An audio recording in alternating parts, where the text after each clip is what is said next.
Pope Francis is back at the Vatican following his 4-day visit to Mongolia. The Holy Father celebrated Mass, met with many of the country's faithful, and visited a charitable organization. Non si misura sulla ricchezza economica. On his final day in the East Asian nation, the Holy Father told volunteers that they are living up to the call from Christ to feed the hungry. He also said that charity demands professionalism, but charitable works should not turn into businesses. It was the first time a pope had visited Mongolia. Joining us now from Rome is Courtney Mares, Rome correspondent for Catholic News Agency. Courtney, so good to be with you. We know that Mongolia only has a little more than 1,400 Catholics. So curious, why did Pope Francis make the roughly 10-hour flight to the East Asian country? Pope Francis is known for traveling to the peripheries of the world to visit places no pope has gone before. And with this historic trip, the Pope said he was coming to visit Mongolia's small flock and the many Catholic missionaries who've given their lives to help bring the gospel to this faraway country. But right off the bat, it became clear to us that this trip also had greater geopolitical significance for the Vatican, just beyond Mongolia's borders. Mongolia is a country sandwiched between Russia and China, and in the Pope's first speech, he spoke about the importance of peace and religious freedom.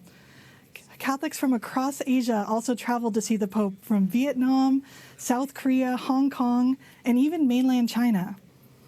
And Courtney, I know during his visit, the Holy Father mentioned neighboring China. What was his message about China and to the Catholics from that country who made their way there to Mongolia?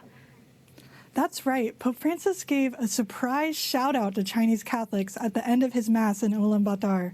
He brought up 2 bishops from Hong Kong, the current bishop and a bishop emeritus, to the altar to stand by his side and held their hands as he expressed warm affection for the Chinese people and asked Chinese Catholics to be good Christians and good citizens. Now, each day I was in Mongolia, I encountered small groups of Chinese Catholics who'd come to the papal events to see Pope Francis. And at first, many of them were very hesitant to speak to the press and tried to even shield their identities using face masks and sunglasses out of fear of potential retribution from the government. But we also saw, especially during the Mass, people enthusiastically waving Chinese flags and cheering loudly when Pope Francis spoke to them, especially during that shout out at the end of the papal Mass. Yeah, and Courtney, I also know that you were on the plane with Pope Francis for that in-flight press conference during the 10-hour return flight from Mongolia. Pretty exciting. What was the breaking news from the papal plane? Well, for the first time since the Vatican-China deal was signed 5 years ago, Pope Francis gave us a glimpse into what could be in the controversial secret agreement signed by the Holy See in Beijing in 2018. The Pope revealed the existence of a joint commission between the Chinese government and the Holy See on the appointment of Catholic bishops in China that is presided over by Vatican Secretary of State Cardinal Pietro Parolin.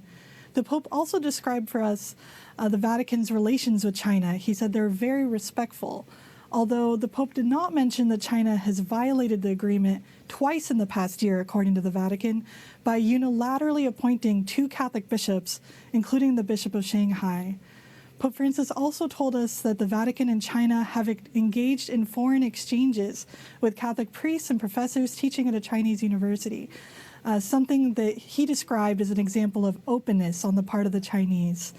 It was a 40-minute press conference, so Pope Francis also discussed a number of other topics, including the Vatican's diplomatic relations with Vietnam, his upcoming update to his environmental encyclical Laudato Si', as well as the Synod on Synodality Assembly, which will be happening just next month.